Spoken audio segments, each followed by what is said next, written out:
ഈശോമിശിഹായ്ക്ക് സ്തുതിയായിരിക്കട്ടെ. എൻ്റെ പേര് ബെനിഷ ജോൺ. എൻ്റെ സ്ഥലം ട്രിവാൻഡ്രം വിശുദ്ധ ഫ്രാൻസിസ് സേവ്യർ ദേവാലയം പള്ളം ഇടവകയിൽ നിന്നാണ് ഞാൻ വരുന്നത്.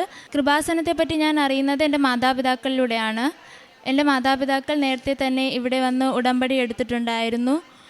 എൻ്റെ അമ്മയ്ക്ക് ഇടയ്ക്കിടയ്ക്ക് വയറുവേദനയും ശ്വാസമുട്ടലും വരുമായിരുന്നു. അപ്പോൾ എൻ്റെ അച്ഛൻ കൃപാസനത്തിലെ നേർച്ച വസ്തുക്കൾ വഴിയാണ് അതൊക്കെ സുഖപ്പെടുത്തിയിരുന്നത്. കൃപാസനത്തിലെ തൈലം ഉപയോഗിച്ചും കൃപാസനത്തിലെ ഉപ്പ് കൊടുത്തുമായിരുന്നു എൻ്റെ അമ്മയ്ക്ക് അതിൽ നിന്നൊക്കെ സൗഖ്യം കിട്ടിയിരുന്നത്. അതൊക്കെ ഞാൻ നേരിട്ട് കണ്ടിട്ടുമുണ്ടായിരുന്നു. അപ്പോൾ ഞാൻ +2 കഴിഞ്ഞപ്പോൾ എൻ്റെ അച്ഛനും അമ്മ എൻ്റെ അടുത്ത് പറഞ്ഞു കൃപാസനത്തിൽ വന്ന് ഉടമ്പടി എടുക്കാൻ. പക്ഷേ ഞാൻ ആ ടൈം എടുത്തില്ലായിരുന്നു. കാരണം ഉടമ്പടി എന്ന് പറയുന്നത് ഒരു വലിയൊരു റെസ്പോൺസിബിലിറ്റി ആണെന്ന് എനിക്ക് അപ്പോൾ തോന്നിയിരുന്നു. അത് പാലിക്കണം, അത് പാലിച്ചില്ലെങ്കിൽ അത് വലിയൊരു പാപമാണെന്ന് അപ്പോൾ എനിക്ക് തോന്നിയിരുന്നു. അത് എന്നെക്കൊണ്ട് പാലിക്കാൻ പറ്റത്തില്ല എന്നൊരു ഭയം കൊണ്ടായിരുന്നു ആ ടൈം ഞാൻ വന്ന് എടുക്കാതിരുന്നത്. അപ്പോൾ ഞാൻ 12th കഴിഞ്ഞ് ജർമ്മൻ ലാംഗ്വേജ് ആയിരുന്നു പഠിച്ചിരുന്നത്. അപ്പോൾ ഞാൻ B2 എക്സാം എഴുതി. ഞാൻ ഫസ്റ്റ് എഴുതിയ എക്സാം WWBW എന്ന് പറഞ്ഞിട്ട് ഒരു ഡിജിറ്റൽ എക്സാം ആയിരുന്നു. 2 പ്രാവശ്യം ഞാൻ എക്സാം എഴുതി. അപ്പോൾ എനിക്ക് 1-2 മാർക്കിൽ ആ എക്സാം പോയി. ആ എക്സാം എഴുതുന്നതിന് മുന്നേ ഞാൻ കൃപാസനത്തിൽ വന്നിട്ടുണ്ടായിരുന്നു. എക്സാം എഴുതുന്നതിന് ഒരാഴ്ച മുന്നേ ഞാൻ കൃപാസനത്തിൽ വന്ന് പ്രാർത്ഥിച്ചിട്ടായിരുന്നു 2 എക്സാമും ഞാൻ 2 തവണ എഴുതിയിരുന്നത്. പക്ഷേ അതെനിക്ക് 1-2 മാർക്കിൽ അത് പോയി. അതിനുശേഷം ഞാൻ ആ എക്സാം കളഞ്ഞിട്ട് ഞാൻ ടെൽക്ക് എക്സാം എഴുതി. ടെൽക്ക് B2 എക്സാം ആയിരുന്നു ഞാൻ എഴുതിയിരുന്നത്. അപ്പോൾ ഞാൻ ടെൽക്ക് എഴുതുന്നതിന് മുന്നേയും ഞാൻ കൃപാസനത്തിൽ വന്നു. പക്ഷെ ഞാൻ ഉടമ്പടി ആ ടൈമും എടുത്തിട്ടില്ലായിരുന്നു. ഞാൻ കൃപാസനത്തിൽ വന്ന് പ്രാർത്ഥിച്ചിട്ട് എക്സാം എഴുതാൻ പോയി. ഞാൻ കൊച്ചിയിലായിരുന്നു എഴുതിയിരുന്നത്. ഫസ്റ്റ് ഞാൻ സ്പീക്കിങ്ങും റൈറ്റിങ്ങും ഒരുമിച്ചായിരുന്നു എഴുതിയിരുന്നത്. ആ ടൈം എനിക്ക് റൈറ്റിംഗ് കിട്ടിയില്ല, സ്പീക്കിംഗ് കിട്ടി. പക്ഷേ സ്പീക്കിങ്ങിൽ ഞാൻ എന്ത് പറഞ്ഞെന്ന് പോലും എനിക്ക് ഓർമ്മയില്ല. ആ ടൈം എനിക്ക് പകരം അവിടെ സംസാരിച്ചിരുന്നത് മാതാവായിരുന്നു. സ്പീക്കിംഗ് പാസ് മാർക്ക് 45, പക്ഷേ ഞാൻ ജയിച്ചിരുന്നത് 55 മാർക്കിലായിരുന്നു. റൈറ്റിംഗ് ആ ടൈം എനിക്ക് കിട്ടിയില്ലായിരുന്നു. രണ്ടാമത് ഞാൻ പോയി റൈറ്റിംഗ് എഴുതി. റൈറ്റിംഗ് പാസ് മാർക്ക് 135 എനിക്ക് കിട്ടിയിരുന്നത് 169. ഞാൻ വിചാരിച്ചതിനേക്കാളും നല്ല മാർക്കായിട്ടായിരുന്നു ഞാൻ പാസ്സായിരുന്നത് B2 ജർമ്മൻ ലാംഗ്വേജ് എക്സാം. അതിനുശേഷം ഞാൻ വിസയ്ക്ക് അപ്ലൈ ചെയ്തു. ആ ടൈം ഞാൻ ഉടമ്പടി എടുത്തിട്ടില്ലായിരുന്നു. ഞാൻ കൃപാസനത്തിൽ വന്ന് പ്രാർത്ഥിക്കും. മാതാവിനോട് ഞാൻ പണ്ടേ നല്ല രീതിയിൽ പ്രാർത്ഥിക്കുമായിരുന്നു. അങ്ങനെ ഞാൻ ആ ടൈമും കൃപാസനത്തിൽ വന്ന് പ്രാർത്ഥിച്ചിട്ട് എക്സാം എഴുതി. ഞാൻ B2 ജർമ്മൻ ലാംഗ്വേജ് എക്സാം പാസ്സായി. അതിനുശേഷം ഞാൻ വിസയ്ക്ക് അപ്ലൈ ചെയ്തു. കൊച്ചി VFSൽ അപ്ലൈ ചെയ്തു. അവിടെ 1 മാസത്തിനുള്ളിൽ വിസ വരേണ്ടതായിരുന്നു. മാക്സിമം 25 ദിവസം എടുക്കത്തുള്ളൂ. അപ്പോൾ എൻ്റെ കൂടെ അപ്ലൈ ചെയ്ത പകുതി പിള്ളേർക്കും വിസ ഡിസ്പാച്ചായെന്ന് മെസ്സേജ് വന്നു. എനിക്കും 2-3 പിള്ളേർക്കും മാത്രമേ വിസ ഡിസ്പാച്ചായെന്ന് മെയിൽ വരാതിരുന്നുള്ളൂ. അപ്പോൾ അടുത്ത ദിവസം ഞാൻ കൃപാസനത്തിൽ വരുമായിരുന്നു. അപ്പോൾ അന്ന് എൻ്റെ അച്ഛനും അമ്മയും പറഞ്ഞു, ഇറങ്ങുന്നതിന് മുന്നേ പറഞ്ഞു, അന്നും പോയി ഉടമ്പടി എടുക്കാൻ പറഞ്ഞു. ഞാൻ പറഞ്ഞില്ല, എനിക്ക് വേണ്ട, അതെന്നെക്കൊണ്ട് പാലിക്കാൻ പറ്റുമോയെന്ന് എനിക്കറിയത്തില്ല. എന്നെക്കൊണ്ട് പാലിക്കാൻ പറ്റാത്തൊരു കാര്യം എടുക്കുന്നത് അത് ഞാൻ ചെയ്യുന്ന തെറ്റായിരിക്കും മാതാവിനോട് എന്ന് പറഞ്ഞിട്ട് ഞാൻ വീട്ടിൽ നിന്ന് ഇറങ്ങി. എടുക്കത്തില്ല എന്ന് പറഞ്ഞിട്ട് തന്നെയാണ് ഞാൻ വീട്ടിൽ നിന്ന് ഇറങ്ങിയിരുന്നത്. ഞാൻ ബസ്സിൽ വരുന്ന വഴിക്ക് എനിക്ക് തന്നെ തോന്നി ഇത്രയും വഴി നടത്തിയ മാതാവിന് ആ ഉടമ്പടി പാലിക്കാനും എന്നെ സഹായിക്കുമെന്ന് എനിക്ക് തോന്നി. ഞാനായിട്ട് തന്നെ മനസ്സ് വെച്ച് എനിക്ക് ഉടമ്പടി എടുക്കണമെന്ന് തോന്നി. ജൂൺ 19, 2026 കഴിഞ്ഞ മാസം ഞാനിവിടെ വന്ന് ഉടമ്പടി എടുത്തു. ഞാൻ ഉടമ്പടി പ്രാർത്ഥനകളെല്ലാം കഴിഞ്ഞ് ഞാൻ ഈ ദേവാലയം വിട്ട് പുറത്തിറങ്ങിയതും എനിക്ക് വിസ ഡിസ്പാച്ചായെന്ന് മെയിൽ വന്നു. അങ്ങനെ വിസ ഡിസ്പാച്ചായെന്ന് മെയിൽ വന്ന് മാതാവ് എന്നെ സഹായിച്ചു ആ ടൈം. അതിനുശേഷം പുറത്ത് പോകാനായിട്ട്, ജർമ്മനി പോകാനായിട്ട് എത്ര ടോട്ടൽ എക്സ്പെൻസ് ആകുമെന്ന് എനിക്കറിയില്ലായിരുന്നു. അപ്പോൾ അതിനു മുന്നേ അച്ഛനും അമ്മയും പൈസ 2-3 പേരുടെ അടുത്ത് ചോദിച്ചിട്ടുണ്ടായിരുന്നു. പക്ഷെ അവർ ഞങ്ങൾക്കൊരു മറുപടിയും തന്നില്ല. അപ്പോൾ അങ്ങനെ ആ ടെൻഷനിലിരിക്കുന്ന സമയം ഒരു ചിലവും കൂടാതെ ഞാൻ സെലക്റ്റായ ക്യാമ്പസിലുള്ളവർ തന്നെ എനിക്ക് ടിക്കറ്റിനുള്ള എല്ലാ ക്യാഷും എൻ്റെ പേഴ്സണൽ എക്സ്പെൻസ് ഒഴിച്ച് ബാക്കി എല്ലാ ചിലവും അവർ തന്നെ ഏറ്റെടുത്ത് ഒരു തടസ്സവും കൂടാതെ നാളെ ഞാൻ ജർമ്മനിയിലേക്ക് പോകും. പിന്നെ ഇതിന് ദൈവത്തിനും മാതാവിനും ഒരുപാട് നന്ദി പറയുന്നു. ഞാൻ പ്രേക്ഷിത പ്രവർത്തനമായിട്ട് ഞാൻ ഈ ജോസഫ് അച്ഛൻ്റെ അനുഗ്രഹത്തിൻ്റെ അവസാന വാക്കുകൾ എന്നീ 10 പുസ്തകവും 10 കാശുരൂപവും ആശുപത്രിയിലെ രോഗികൾക്ക് കൊടുത്തിട്ടുണ്ടായിരുന്നു. പിന്നെ പത്രം, കൃപാസനത്തിലെ പത്രം ആശുപത്രിയിലെ രോഗികൾക്കും വീട്ടിലെ അടുത്തുള്ളവർക്കും കൊടുത്തിട്ടുണ്ടായിരുന്നു.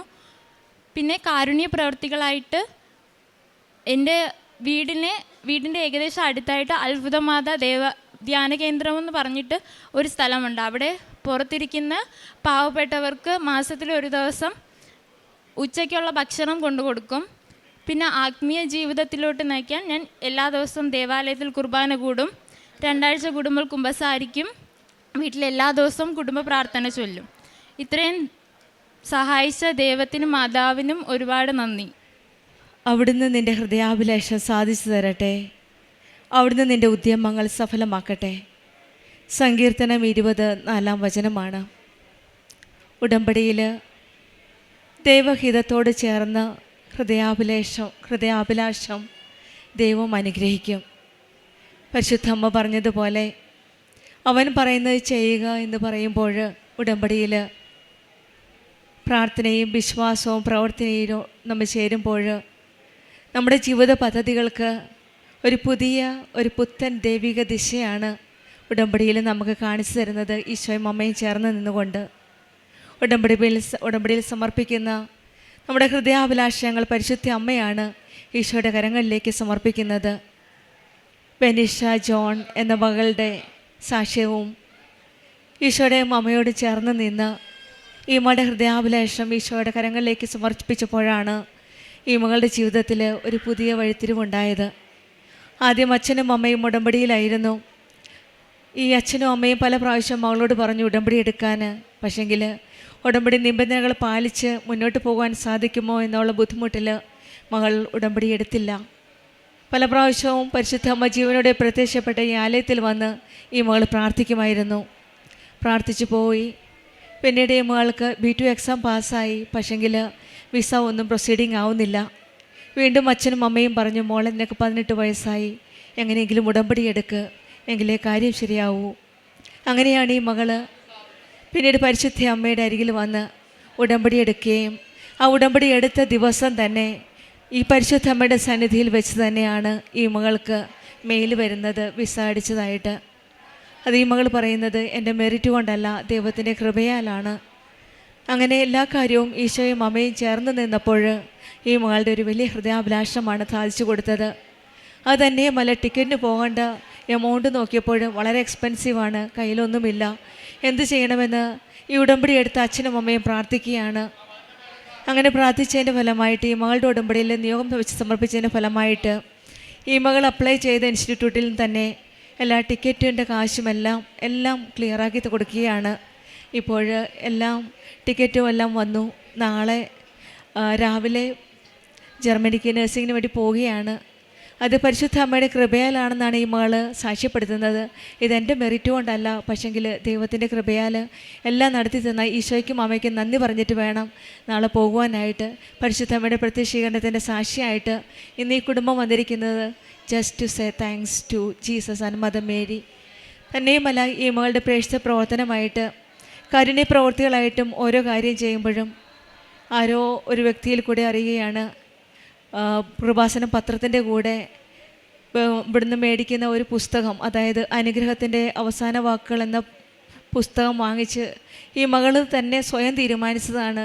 അങ്ങനെ കൃപാസനം പത്രത്തിൻ്റെ കൂടെ കാശുരൂപവും ഫാദർ VP ജോസഫ് അച്ഛൻ്റെ അനുഗ്രഹത്തിൻ്റെ അവസാന വാക്കുകൾ എന്ന പുസ്തകവും അതിൻ്റെ കൂടെ മേടിച്ച് മറ്റുള്ളവർക്ക് കൃപാസനത്തെപ്പറ്റി പറഞ്ഞ് ആ പുസ്തകങ്ങൾ വിതരണം ചെയ്യുകയാണ്. അവിടുത്തെ ഒരു വിശേഷവിധിയായിട്ട് ഈ മകൾ തന്നെ എടുത്ത ഒരു തീരുമാനമാണ്. ആരും പറഞ്ഞിട്ടല്ല, ആരോ ഒരു വ്യക്തിയിലൂടെ അറിഞ്ഞതാണ്. ഇങ്ങനെ ചെയ്തെങ്കിൽ കൂടുതൽ അനുഗ്രഹം ലഭിക്കുമെന്നുള്ള ഒരു വിശ്വാസത്തോടെയാണ് ഈ മകൾ ഈ പ്രേക്ഷിത പ്രവർത്തനം ചെയ്തത്.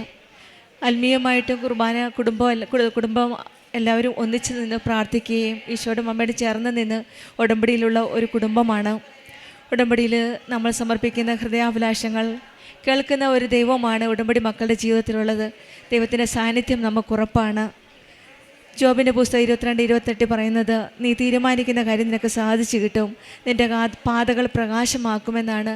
ഉടമ്പടി മക്കളുടെ ജീവിതത്തിൽ അത് തന്നെയാണ് പാദങ്ങളെ പ്രകാശമാക്കുന്ന, നമ്മുടെ ജീവിതത്തിന് ഒരു ഉണർവ് നൽകുന്ന, പ്രത്യേകിച്ചും ആത്മീയ ജീവിതത്തിന് ഉണർവ് നൽകുന്ന ഒരു ആത്മീയ ബന്ധമാണ് കൃപാസന മരിയൻ ഉടമ്പടി. വിശ്വാസത്തോടെ ദൈവസന്നിധിയിൽ സമർപ്പിക്കുന്ന തീരുമാനം ദൈവം അനുഗ്രഹിക്കാതിരിക്കില്ല.